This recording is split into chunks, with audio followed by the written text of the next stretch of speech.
ஒரு 2 அண்ணன் தம்பிங்க, ட்வின்ஸ், 2 பேர் ஒரே மாதிரி இருப்பாங்க.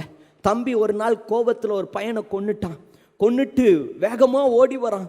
அண்ணனை பார்க்குறான்.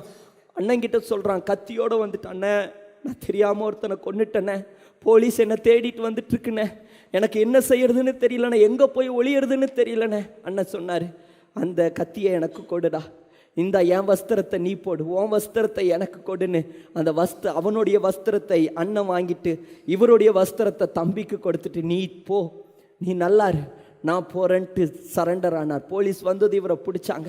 2 பேர் ஒரே மாதிரி இருந்ததும் இவர் தான் கொலை பண்ணவர்னு இவரை பிடிச்சிட்டு போயிட்டாங்க. இதே போல தான் இயேசு கிறிஸ்து உங்களுக்காக எனக்காக அவர் தன்னுடைய வஸ்திரத்தையே கொடுத்தார்.